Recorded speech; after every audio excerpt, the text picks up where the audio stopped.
有積咁多外賣袋，做咩唔抌啊？喂，做乜掉晒啲袋啊？其實改一改，花啲心思可以循環再用㗎。原來仲可以整其他嘢嘅咩？嚟啦，我教你點樣整啦。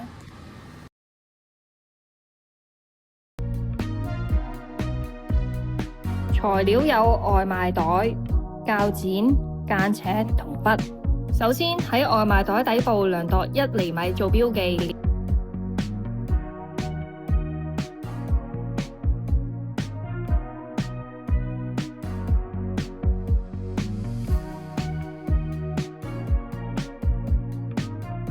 然後沿住標記線剪外賣袋。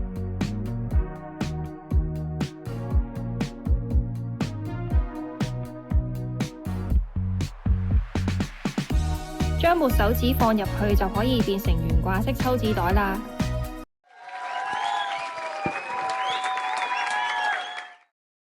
亦可將膠袋放入去就可以變成懸掛式膠袋收納包。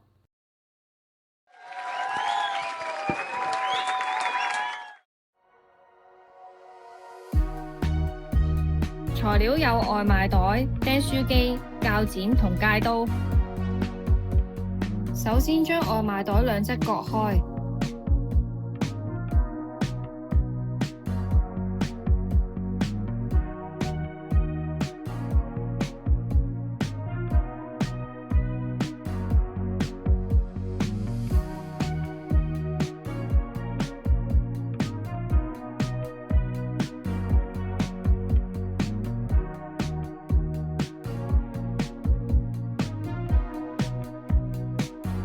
之後將割開嘅外賣袋打開，打開後將冇把手嗰邊嘅位置剪走，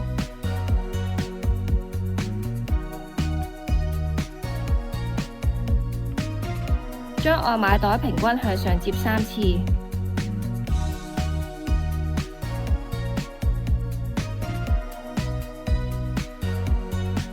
並用釘書機固定外賣袋兩側。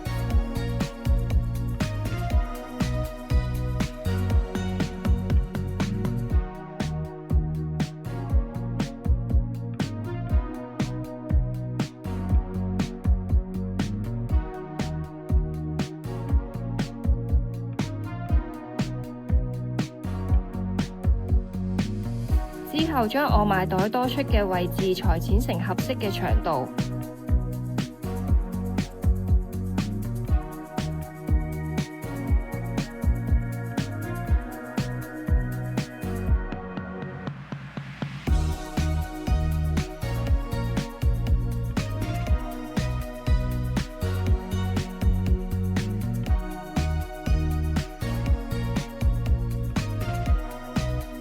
分開包喺外賣袋兩側並固定就完成。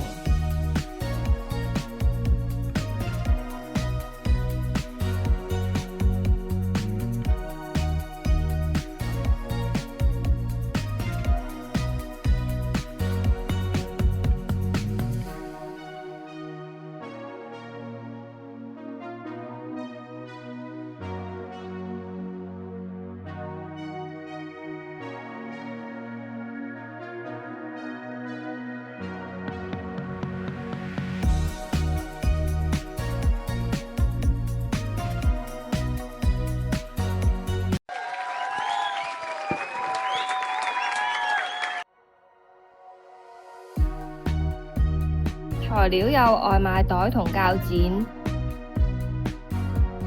首先將把手對落位置剪開外賣袋，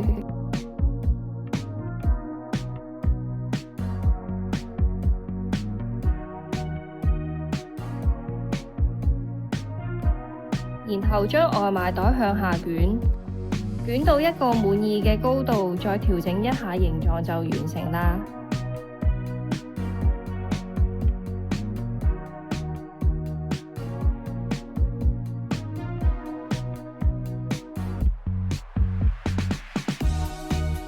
可以將蔬菜或者肉類放入收納盒，令到雪櫃更加整齊。原本啲外賣袋我打算唔要噶啦，估唔到可以廢物利用，變成咁多有用嘅嘢。多謝你教我啊！唔使客氣。咁仲有咩可以教我啊？你可以加入我哋嘅高慧網絡 YouTube Channel，入邊有好多唔同嘅影片俾你學習㗎。好啊，大家如果中意我哋呢條片嘅話，記得俾 Like、Share 同 Subscribe 我哋嘅高慧網絡頻道。大家仲可以去以下網址重溫精彩片段。拜拜。